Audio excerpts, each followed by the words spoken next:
Wow. So we've got some, I feel like the cards are actually very, very good. They're very bright and shiny. And let me talk about the foundation first. I started doing the foundation first for the other signs, and I feel like it brings the narrative together. So I feel like it's helpful. So let's talk about this. We have here the 9 of coins and the 10 of coins. And this is also something going back to what I mentioned earlier about needing to catch up, waiting for your partner to catch up. They're not on your level. They're getting there. And I do feel like, you know, it's an abundance in numbers type of a relationship. So the 10 of Pentacles, this is kind of like building wealth. Two people who are financially, they're okay. And then combining the income together, they're riding high. They're able to travel together. They're able to explore and see the world.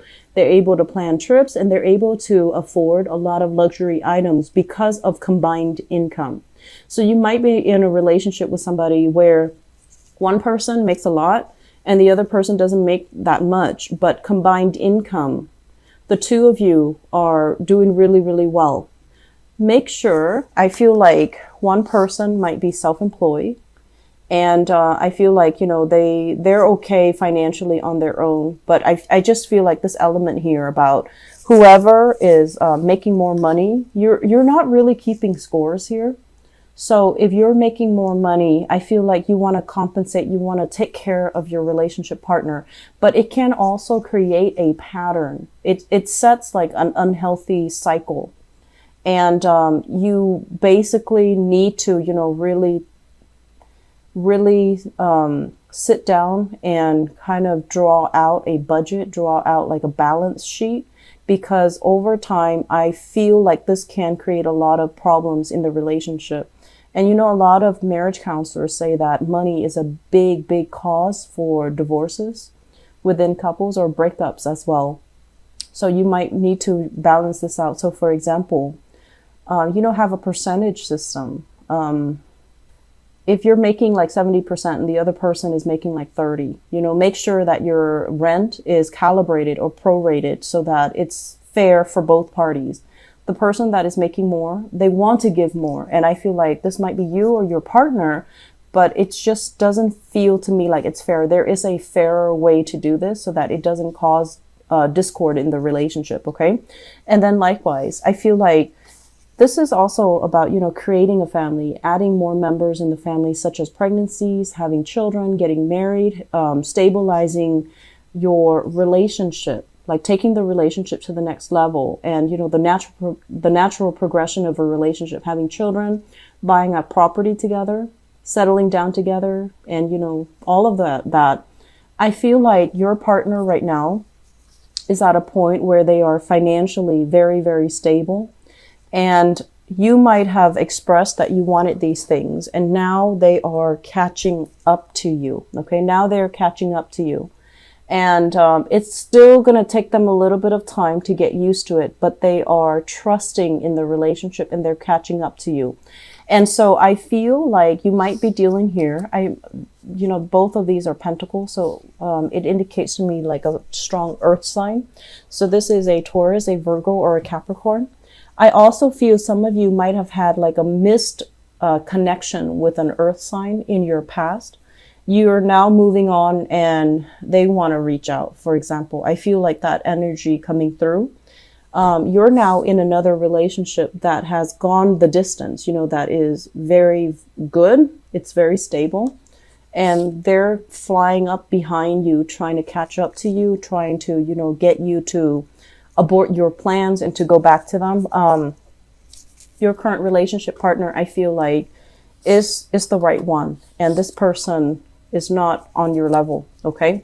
So that's what I'm feeling here in the foundation. In the past, we have the Lovers, and the Lovers can indicate a situation where there was, I'm sensing like even infidelity, incompatibility, or even like, it seems to me like it's some type of underhanded tactics. You know, it's like you were with somebody and they were in another relationship and the two of you got together because you really liked each other.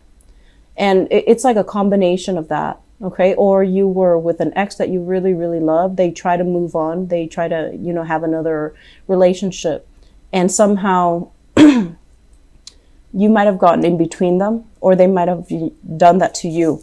So there's some type of a third party interference in the relationship.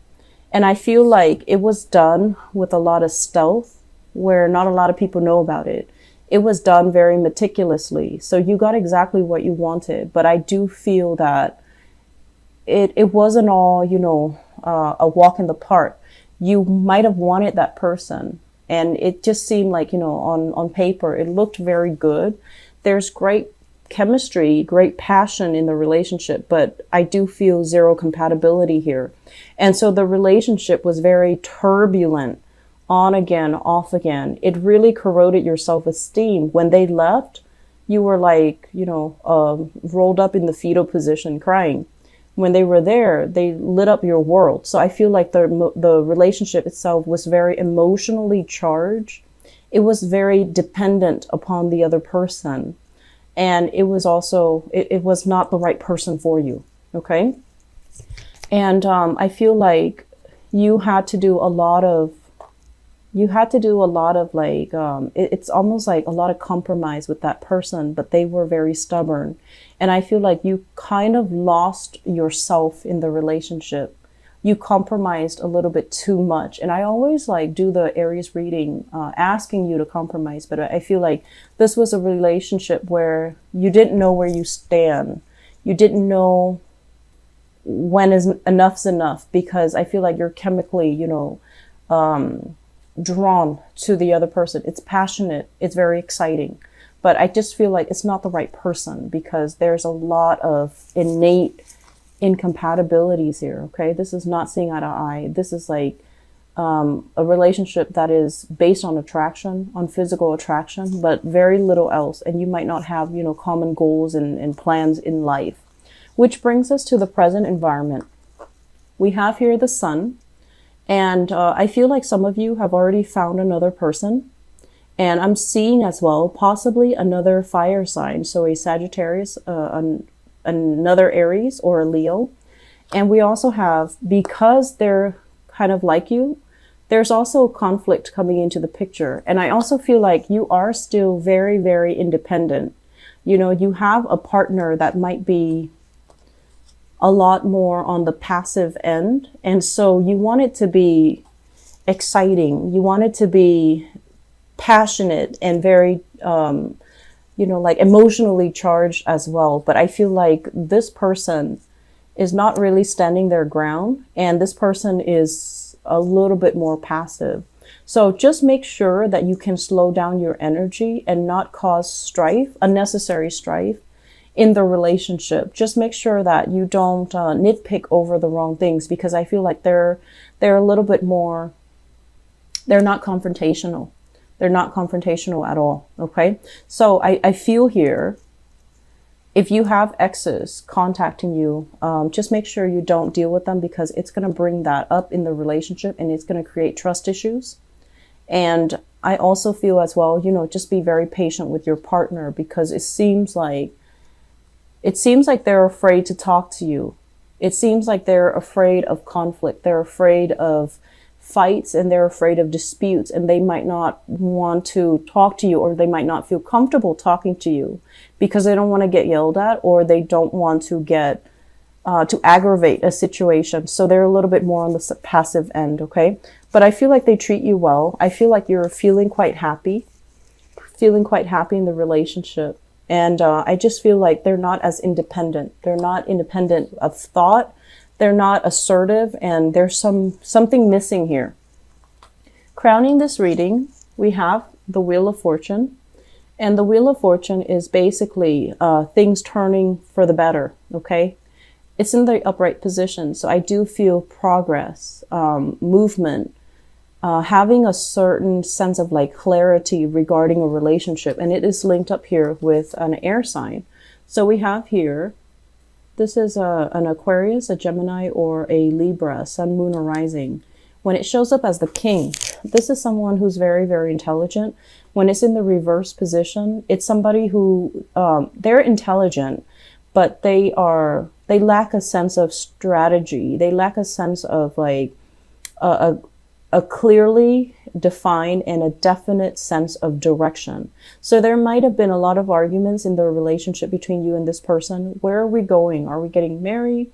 Are we having children? When are we settling down? When are you going to propose? You know, all of these things in terms of relationship. If you've had these problems in the past, I do feel that things are going to be turning in your favor, and there will be, you know, matrimony. There will be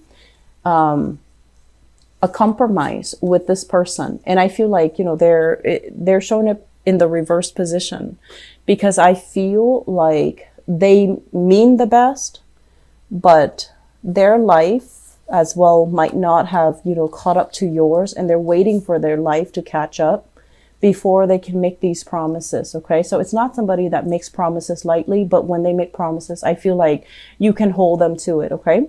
Which brings us into the future position. We have here the Two of Wands, and the Two of Wands usually indicate some type of a physical rift, like an emotional or a physical disconnect between you and a person that you're dating. There might be additional travel and movement for you or your partner, and as a result of it, you might be kind of physically away from each other. And there can also be arguments and disputes as well because of exes, past energies.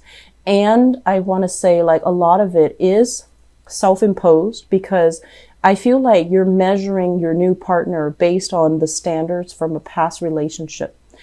Be very careful about that. We need to start every new relationship with a clean slate. Of course, we learn from the past, but you're using criteria from a past person to measure the new person. And you're just like, why can't this person be as strong, as determined, as honest, as clear-headed, as intelligent, whatever the situation is? I feel like that's what's happening. And you're comparing apples and oranges, okay? People cannot be compared like that. And I honestly feel like there needs to be, you know, cords of attachments that needs to be released between you and an ex. So let things go. Otherwise, it will destabilize your current relationship, and it will create a situation where there is lack of consensus. There is, you know, no mutual plans to build a relationship. And then you find yourself emotionally and financially estranged. Emotionally and physically estranged from your current relationship partner. So there's conflict coming in. You can take the opportunity to kind of hash things out and reach an agreement, or you can take the opportunity if you feel like the relationship is not working. I do feel there is a little bit of a break or hiatus in relationships. If you feel they're not working, I feel like some of you, you want your partner a specific way and they're not that way.